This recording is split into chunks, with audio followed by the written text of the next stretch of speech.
Relative et maintenant ben accord on va fier bena Israël Mpoton maura mauba le di maintenant donc papa manore ke jababa na de so no nyowa nya de kuma bijido hein papa yo me le jaduni na me nyon onuma que le ba pour me ma ko de ndu me na mo anu to wo de ki kwa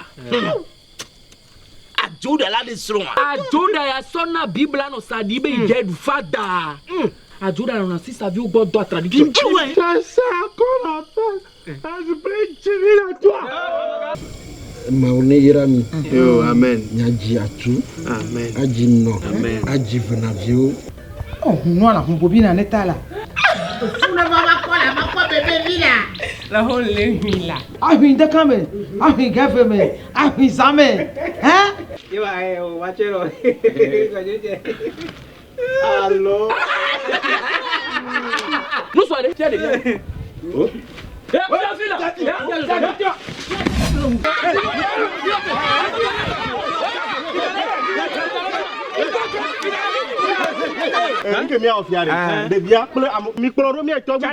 Chami, ne se gbe akwa. Wa da yin no pe agbo.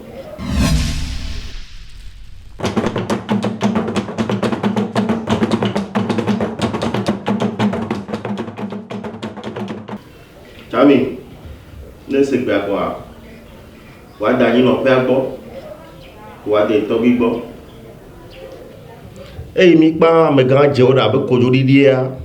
E me join na pe me. Mo no wuli ro sen comme zon tetera me on dit. Enu te me gbo a. Mo bobo. To be ni se na mi le du ya me be o ma to du fiafi o. Da ke jo ambo so hewa. O le ka je ya. O bo ya ke jo.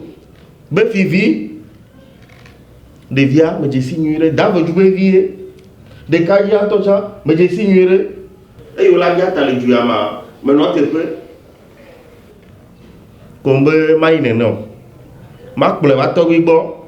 Ne nya elia wa gble. E me no akora me keke. Egbe yen jani.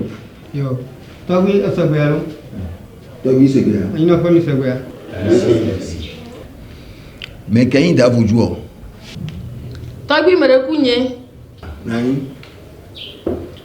mais quand de dia beto Ada ku tagwi enye.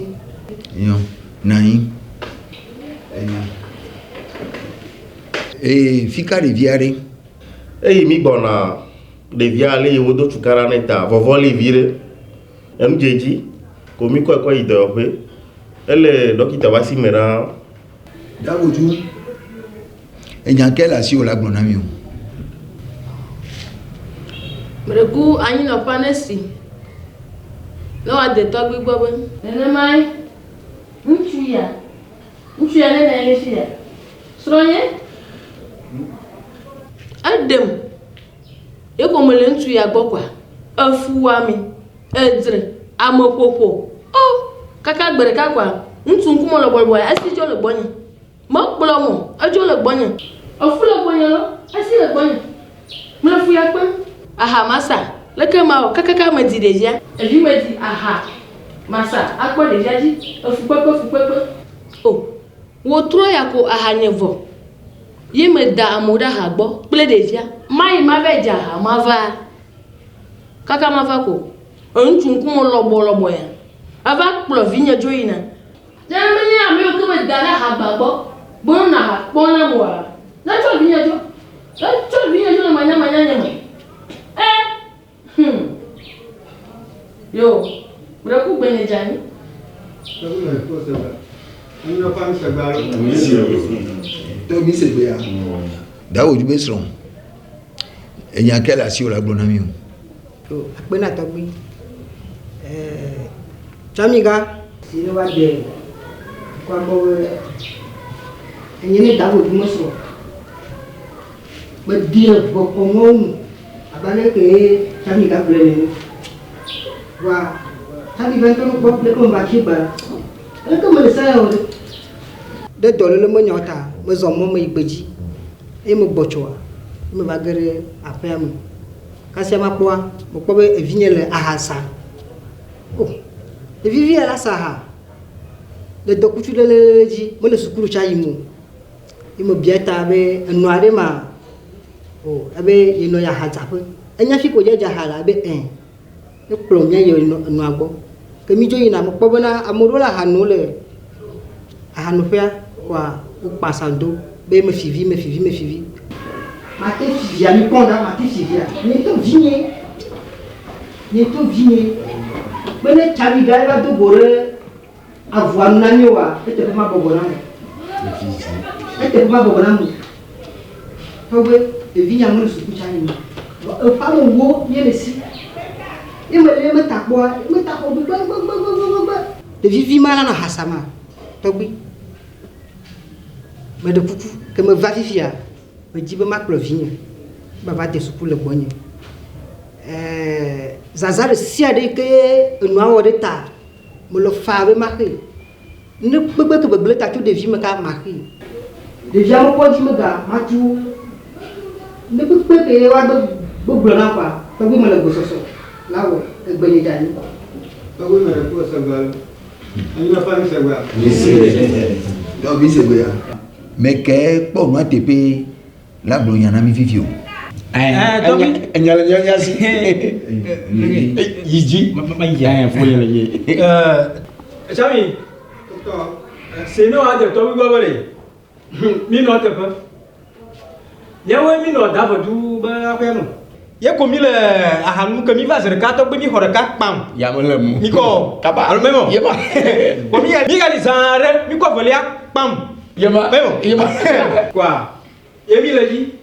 Tɔgbe ma fula fone ye ko emi ko fona mi le me kaka dɔ ko ŋutsu ya va edo gbena mi ko ene nyuie tɔgbe ŋutsu ya si ŋun kini mo gbɔn gama ma sɛsi o fi ma ko mi le ko o ŋdo ko mo le hɔli o ko nyakpɔ ko ye ma kplɔ ɖevia kɔa to fuma yina tutututu tɔgbe nyateƒe nya. Ne me nye tsami gã ye va xɔ ne wa mia tɔ dzo asu duma fi kuri mia ga dzo ɖe dzi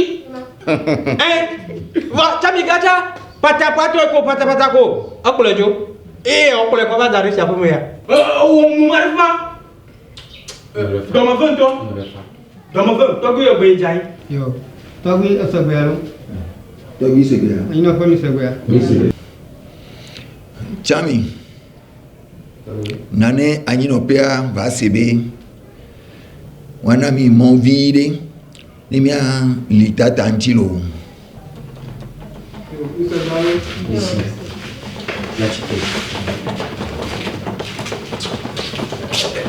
Il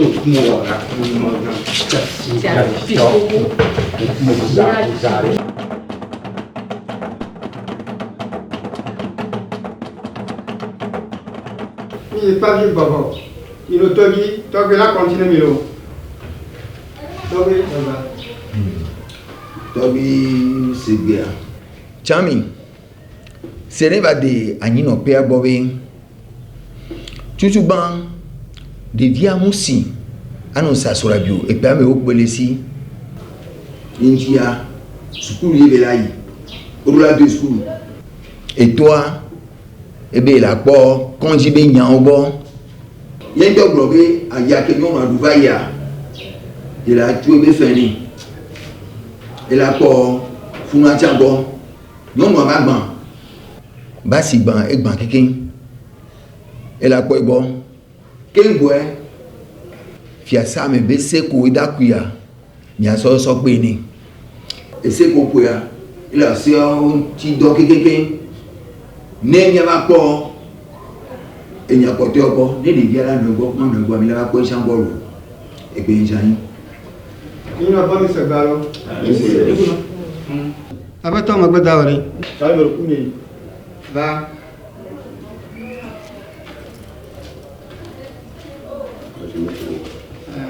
Mereku nasi ne davi yɔ be me zɔ fɔ nyiru. Fonyi mereku le segbe ya. Mese. Yentia mi wɔ nya ne bɔ. Atu sinapa atukɔ me ade ega kotoku eve atsɔ kɔ zikpui ade xɔ ne mi lo. Tsami le. Mi se nya. Mi na mi ame mia tite. Foga pereku play. Mama, magbedawade. Recuema. Papa Joda, Gajifma. Ngabaka tule nyamolo, andama. Bayi ma babino ko. Papa Joda nasi, benya ora bade to gbo. Ni re ma to gbo amaga ku bono do enemi, be mi te ojo. Gaka to gbo ni ya go mi aji sina patu baba. Ko to ko mi ni, ya ko de ji pe ko. Pa. Chame mi jakpe. Vambe mi anto mi yabe mu le seu. Mi de kukube mi magbojo me na mi vidia. Yo, ama gbojo ali abe ke mi abiame. Ama la plomi ne mi baba glo ni mi a. Jipe magbo lo.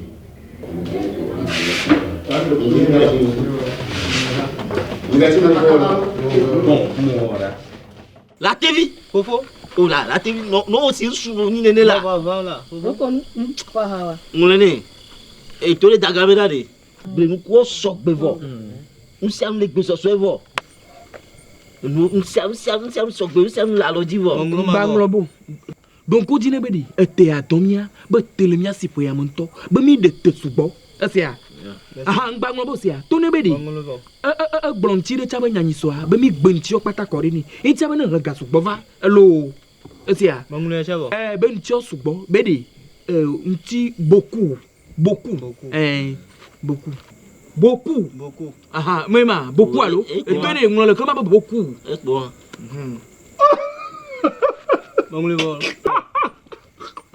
Abe beaucoup, on va le rozoku. On va se donner pépéta. Reconnons. Ce awa. Bientôt de caro. Reconnons bien la fille. Tabodu. Gomano chakami kuda anu rola. Dabodu. Reconnons la toi, le mien nani. Oh, minani la. Reconnons la nani. Miomia joa, le mien nani, reconnons la joa. Reconnons la joa. Oh, minani me. Rokonu. Yeba komede. Mia pe hane. Ngalo chakami to kwa da hatola. Mia to nyure ko. Kosi après. La TV. L'anglais pas d'avoir. Beaucoup, l'anglais beaucoup. L'anglais ni idea. La personne on va. La té, Jo, c'est à. Majua. Jo il a. Ni a doko mia no kamela, c'est à. Majua. Oh, Jo. Akpelo. C'est là, c'est bien encore. Akpe. Yo, Maja Jolo. Jo. Oh, là c'est bien encore là, on t'a ligné. Ah OK. Quand il y a tant mon fille, tant mon Dieu, il y a tant tio. Nyande ko ni tio. Di ka on chakami amento. Eba komede. Mia we dahar Rokonu ale tu. Jo muna akwa no po. Amko. Le papa vi moto gbe a. Bowulu na wasi osana. Ela. Dabodu. Dabodu to. Na do te amafu. So kan pere ka na le bijindo. Oh, Dabodu. Do tomato no nyide. Do tomato no le papa vi moto gbe a. Bowulu na wasi osana. Bowulu na wasi osana. No nyawa. Rokonu la ba do no ha no le fi alo la sutiri no. Nya. Laku. Nya. Rokonu on a nous sibara bato alo a zaviri la no Rokonu si. Rokonu a zelesi. Alo bolesi. De kokoko ebe wo. You do a Jaina mo moto gbe. Yo. Ne le nyanu po be jibe mi no fi ava ma Rokonu ba fo ngba ba. Ne pa ma gava kola. Nde kokoko be wo do ada wa. Mi do to ma gbo na mi. Agbon mi alo. Anya mo na shba mo nyile ko fe ya. Aha, e wa mi alo. Oh, Rokonu mo wa mo. Esa bo alo. Ma sa bo la, mi do to ma gbo na mi. Rokonu oku yovo wo do le zu ya mi. Rokonu isuku kokko le. Rokonu ya ne jolo fi ava ya gbo mo le. Tutu ba nya gba mi nche mo le na we. Rokonu ku yovo wo do le zu ya mi. Rokonu a millionnaire yo yin. Rokonu wo do pe yovo jajua. Yovo nlo gbe. Rokonu dari o me nena ne ko. Ojo le gbo. Rokonu do ya le zu ya mi kaka via le do mo po ga ple ikonji o. Rokonu be je ko ku. Oh! Esun an be fu pepe. Mo po no adu. Waje ti me aja gba kaka. Nonu ajo le Rokonu gbo. Aha nu to dari ko fe ya. Anyi gbe ya kene le bi o to go tama. Mi nya anyi gba ma kele bi o to go hale fu. Rokonu to yo yin. Ti le ti ho tu kwa. Tu. Kele la ko do le fu mo. De nya jo Rokonu a français gagon no no la. Régulateur thermique. Oyadi ta boku no kaka le fu. Ta boku no kaka di. Régulateur que c'est thermique. Ya ma nya yo di ko fin tolo. Français so le nyan le ko fu. Dabodu ba komi. Le ku sa pa no fo ba ni. Asa pa o. Bon mi en français o se son tolo. Oh. No wo ka bo. Ami. Qual que é do colega? O regulateur thermique. Tonya munyo utowa. Rukula. Là, il donne pas. Il y a un chauvé. La dojo. Tu sais, la chirurgie. Au film, tu m'as eu à Toromagba. La touchila toka. La trochière, la délevatama quoi. Là, je délevatama la choba, je vois que tri. Yema. Pour la chochone, mi tu me blaffe au magba. On a le dit quoi. On a mal noté. Agora, homem. Não, Jordan. Mama. Os sont là. Yolo, mama, mira, mama. Ni le duro. Papa, eu não viria.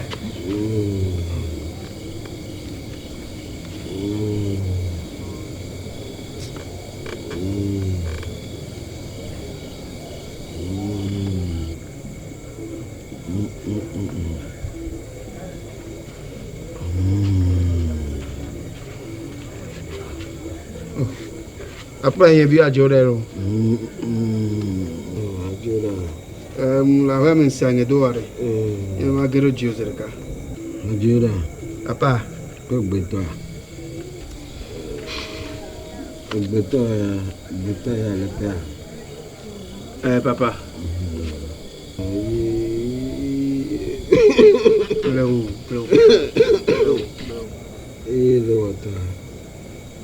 Beto est au doigt. Beto?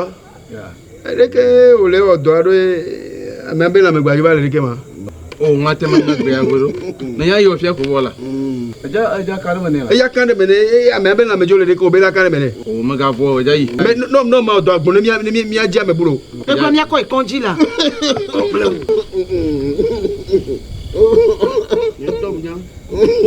On a conduit.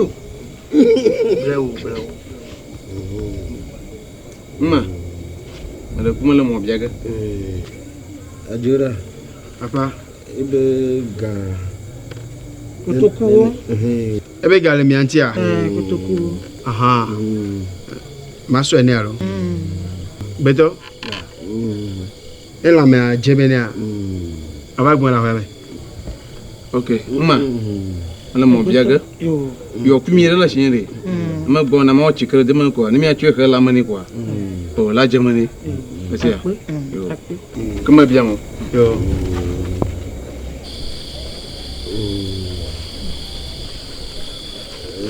Nous conseillons à ici. Eh oui. Eh non. Maman je sors bien comme. Oh, on a terrassé. Ajuda. Papa. Semina sukwa ngamete njojo. Koye le va de sera enyonto. Papa. Là ici. Le de sera fia. Edi vile wa. Ta. Asine be. Ne jibio. Papa. Non, non, attends, faut fou. Et viens là-bas là. Eh? Dominino. Akone. Panakle gaso. Le tuenvio. Le Seigneur, c'est né. Sonia. Nkan ti nkenyi domenyi nu wo nyi viu de ka konkoton. Aso me na panaku gaso. Kudo tuenvio nka o. Yo papa mse. Ne jibu de ka. Dominino la sushi lo. Ah, on y a pas qu'on Cuire tomeni. Ah, on y a qu'on a pro. Cuire tomeni. Et vie suivi que le caque la sio. Aso be domenyi nu. Aso me na panaku gaso. Ku tuenvio. Panaku gaso be to mo odo dare a. Enti boyo ndo a. Yari.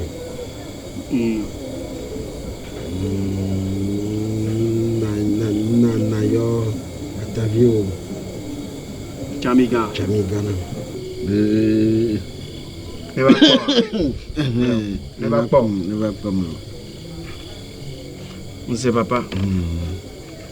Yo papa. Ma ba yo no mama. Inava. Yo.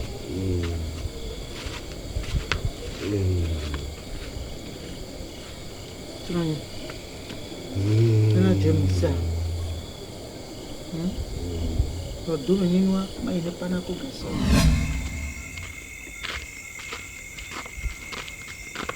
Chamiga. Oh, le vanide.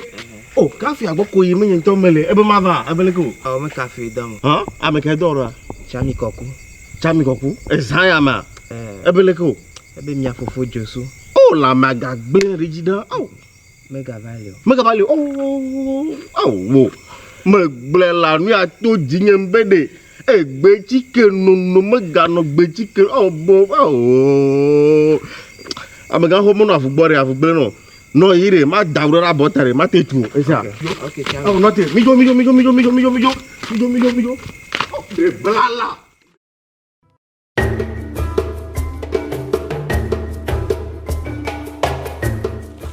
Zambele male. Zambele ma. Zambele male. Zambele. Zambele male kuturu. Zambele ma. O male kuturu. Zambele. Zambele male pana. Zambele. O male gaso. Zambele. Le nyame bli yo church si gbenu mi zande e.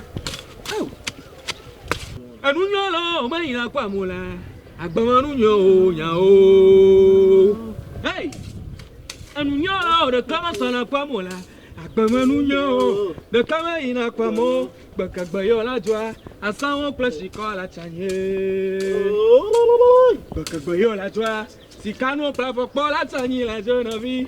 Nu nyolo mayina ora agbamanu yo. Para wo patabanu. Wenu mo. Kapololo dalo tilunema. Mekucha mamro ludoji. Makwe.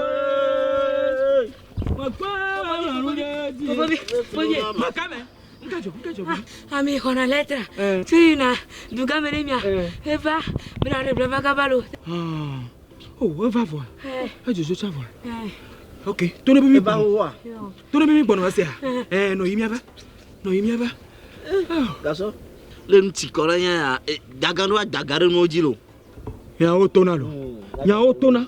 Pa ya gbogbo mi du po ya moda. Si le nu mi kakaka. Nu mi du ayanto. Adula danu vire nu adi. Jo, o cha gba plan papa. Mijo. Me ko de bi oba o leta na mi. O la dagare ni dipo. Ya te boko na.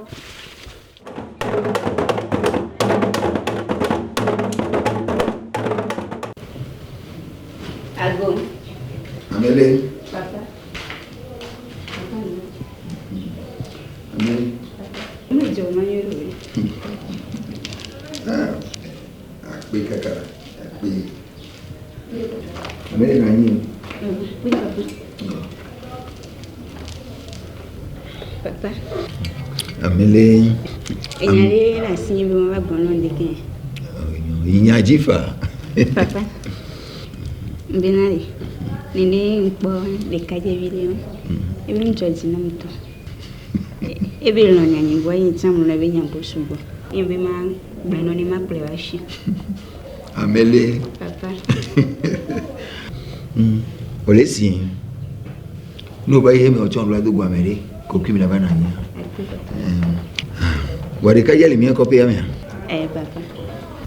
Le ko yo ne. Enkoto kosi ameke. Kosi ameke? Papa.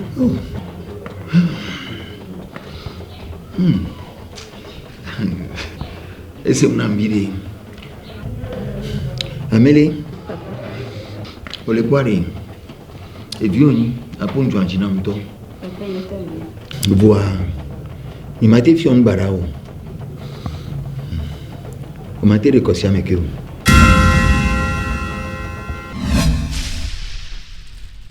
Ami sukule ni le ho. Le ho. Le ho étudiant. Fofo. Oh. Le konuya. Manu nyao bunu de ka na mule. Papa boya. Muso ba ma so pere la bi me ma. Le ba yo ba mama.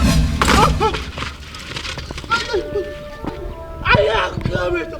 E ja o mi. Mo na wo ti de ka. Ye gba fofula ko be fi o. Na po. Loko so na to tere na ha ne ma de no. Let pote ke mi ngona mu yare. Leta ya mi soro lo pote. Mo nyo wa lo. Mo la enti ne sende pe gomo lo. Ah, nous avons lettre. Café. Pina mo gba sugbon ya lo.